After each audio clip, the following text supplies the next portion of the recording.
Nakakala mo na sa comics o pelikula lang tayo makakakita ng mga di pangkaraniwang tao na may tinataglay na hindi pangkaraniwang abilidad. Diyan ka nagkakamali at yan ang pag-uusapan natin sa video na ito. Totoo nga ba na may mga tao na pwede nating sabihin na mayroong superpowers at hindi imahinasyon lamang? Kung hirap kang paniwalaan ito ay halina't kilalanin natin ang 10 hindi karaniwang tao na may totoong superpowers. At kung handa ka ng kilalanin sila ay simulan na natin. Number 10. Magnet Man. Kilala mo ba si Magneto? Isang DC superhero na nagtataglay ng kapangyarihan na mamagnet at pagalawin ng iba't ibang uri ng metal sa kanyang paligid. Paano kung sabihin ko sa iyo na may Magneto sa totoong buhay? Ito ay si Liu Lin. Ang matandang ito ay may kakaibang kakayanan na mamagnet sa kanyang katawan ang iba't ibang uri ng mga metal. Nakabubuhat din siya ng isang buong kotse sa pamamagitan lang ng isang metal plate na nakadikit sa kanyang tiyan. Nadiskubre niya ang kakayanan niyang ito noong siya ay nagtatrabaho sa isang construction site at bigla-bigla na lang daw dumidikit sa kanya ang kanilang mga tools. Hanggang sa ngayon ay nananatiling palaisipan para sa mga scientist kung bakit ito nangyayari dahil wala namang madikit na mga balat si Liu Lin o maski magnetic field sa kanyang katawan. Ang tanging explanation lang sa kanyang kondisyon ay isa itong genetic condition na pwedeng mamana ng kanyang mga anak at apo. Number 9. Shaolin Monks. Kung may tao talaga na pwede nating ikumpara sa mga superhero sa telebisyon, siguradong ang mga Shaolin Monks ito. Sa murang edad pa lamang nila ay hindi alpabeto ang kanilang inaaral, kundi hinahasa na kaagad nila ang kanilang skills sa pakikipaglaban. Mentally, physically at maging spiritually ay talaga namang walang titibag sa mga Shaolin Monks. Marami silang kakaibang mga gawain na talaga namang susubok at magpapakita sa kanilang katatagan. Tulad na lang ng minsang dinril ng isang monghe ang sarili niyang ulo.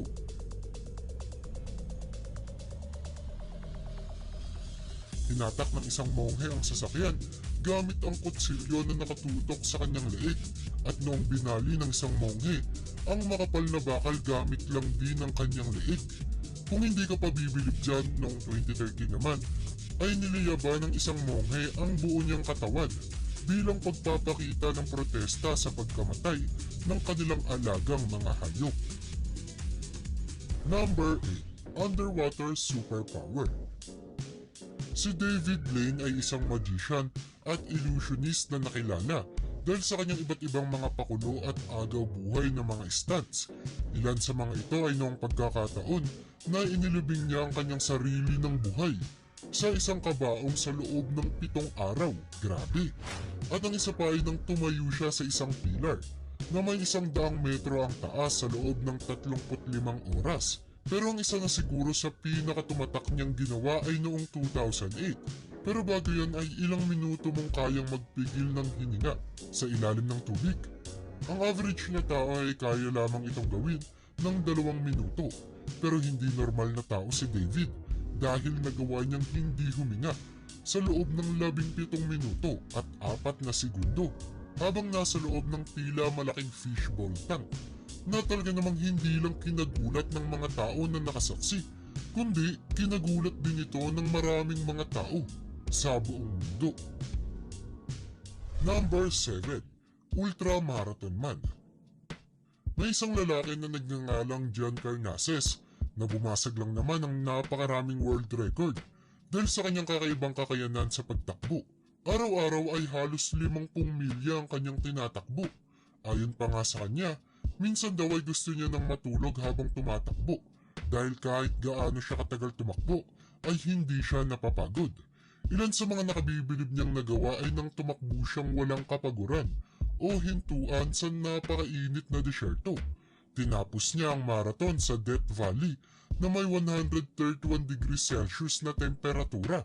Sumunod dyan ay tumakbo naman siya sa pinakamalamig na parte ng ating planeta na wala na namang kapaguran at hintuan. Ito ay may lamig na negative 45 degrees Celsius. Talaga namang walang makapipigil sa lalaking ito dahil tinapos niya rin ang 50 marathon sa 50 estado ng Amerika sa loob lang din ng 50 araw. Ngunit huwag kang mag-alala dahil hindi talaga normal na tao si Jen Carnazes. Ang kanyang katawan ay kayang pigilan ng pagpoproduce ng lactic acid para hindi siya agaran o hindi talaga mapagod sa mahahabang pagtakbo. Number 6. Lion Tamer. Ang mga leon ay isa sa pinaka-nakakatakot na predator sa wild na kahit sino ay wala silang sinasanto. Kaya isang malaking swerte ang kailangan mo kapag nakaharap mo sila dahil baka ito na ang huling sandali ng buhay mo. Pero alam mo bang may lalaki sa South Africa ang kayang magpaamo ng mababagsik na leon? Siya ay si Kevin Richardson. Ang kakaiba niyang abilidad na magpaamo ng mababagsik na mga hayop ay talaga namang gumulat sa buong mundo. Sa isang 1,200 hectare sanctuary kasi ay araw-araw nakakasama ni Kevin ang 32 leon, 15 hyenas at 4 na black leopards. Ang mga hayop na ito ay kayang-kaya siyang gutay-gutayin sa ilang segundo lamang. Pero sadyang may taglay na karisma lang talaga si Kevin para ituring siya ng mga ito bilang parte ng kanilang pride. Sa ganitong paraan din ay nakatutulong si Kevin para mas maparami pa ang mga leon na nasa 20,000 na lang ang bilang sa wild. Number 5. The Bee Lover. Ang babae na nasa larawan ay nakilala sa bansag na Bee Lover. Nakuha na ng larawan habang nagpo-photoshoot siya kasama ang kanyang asawa para ipagdiwang ang paparating nilang supling. Sinasabi ng babae daw na ito ay sinusundan na talaga ng mga bubuyog simula noong siya ay bata pa lamang. Pwede nating sabihin na may kakaiba siyang katangian na nakapang-aakit ng mga bubuyog. At nung nagkaroon nga sila ng maternity shoot, ay syempre hindi magpapahuli ang mga bubuyog. Mismong mga bubuyog ang lumapit sa tiyan at katawan ng babae para sa isang once-in-a-lifetime photoshoot na kanyang mararanasan. Take note, hindi napinsalan ng mga bubuyog ang katawan ng babae at ni isa sa kanila ay hindi ng sting. Ngunit ilang mga buwan makalipas ang photoshoot na ito, nalaglag ang sanggol sa sinapupunan ng babae. Pero iisa lang ang malinaw na hindi ito kasalanan ng mga bubuyog. Number 4. Powerful Photographic Memory. Isa ka ba sa mga tao na magaling magkabisado?